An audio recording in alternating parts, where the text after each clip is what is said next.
Hello students, आज के इस वीडियो में आपका स्वागत है। इससे पूर्व के बहुत सारे वीडियो में हमने विवाहों के विभिन्न विभिन्न प्रकारों को जाना।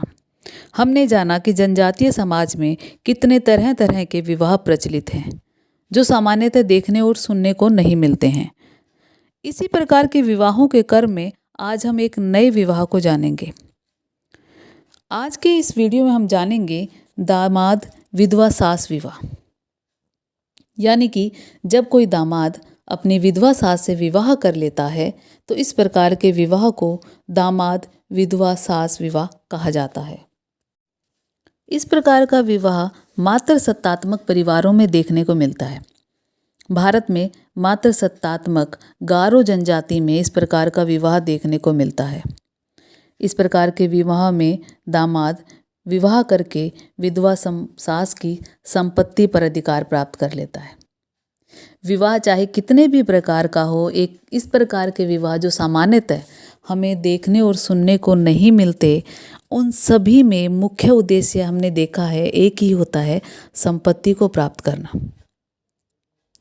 पितर सत्तात्मक परिवार, हमारे आसपास जितने भी हम जो परिवार देखते हैं या जिन परिवारों में हम रह रहे हैं, जो जिन समाज में हम रह रहे हैं, वो सभी पितर सत्तात्मक हैं। वहाँ पर पुत्र अपने पिता से संपत्ति को प्राप्त करता है, परंतु मात्र सत्तात्मक परिवारों में माता मुखिया होती है और माता से बेटी को संपत्ति प्राप्त होती है।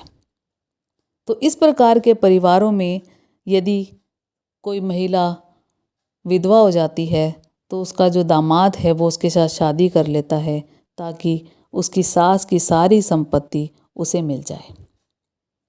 तो यदि कोई ससुर अपनी बहू से शादी करता है या कोई बेटा अपनी सौतेली माँओं से शादी करता है या दामाद अपनी विधवा सास से शादी करता है, किसी भी प्रकार के विवाह को यदि हम देखते हैं तो उन सभी विवाहों का मुख्य उद्देश्य एक ही होता है, संपत्ति को प्राप्त करना।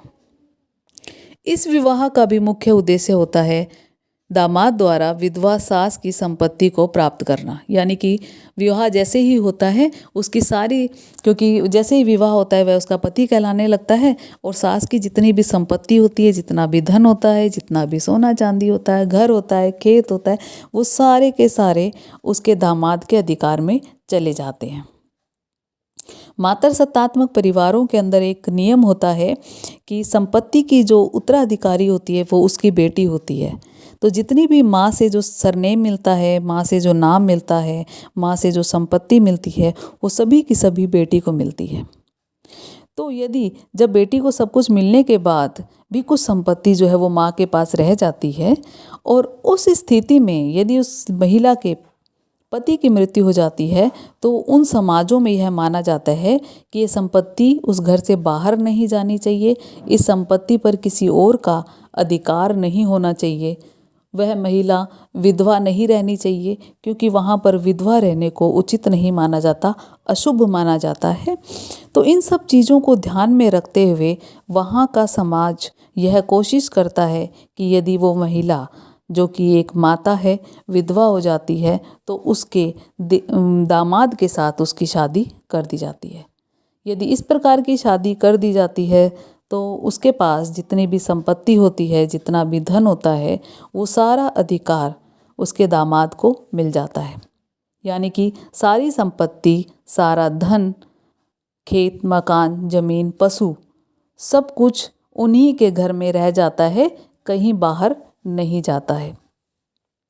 गारो जनजाति में इस प्रकार के विवाह को बहुत महत्व दिया जाता है, समाज द्वारा मान्यता प्राप्त है तथा कोई इस प्रकार की घटना यदि हो जाती है तो सभी समाज वाले मिलकर इस प्रकार के विवाह को संपन्न कराने में सहयोग देते हैं तथा इस प्रकार के विवाह को करने पर बल देते हैं कि जल्द से जल्द इस विवाह को संपन्न कर दिया जाए ताकि कोई महिला परेशान नहीं हो, किसी महिला को विधवा बनकर ना रहना पड़े और विधवा वाला जीवन व्यतीत कर कर उसे किसी प्रकार के अत्याचार का सामना ना करना पड़े।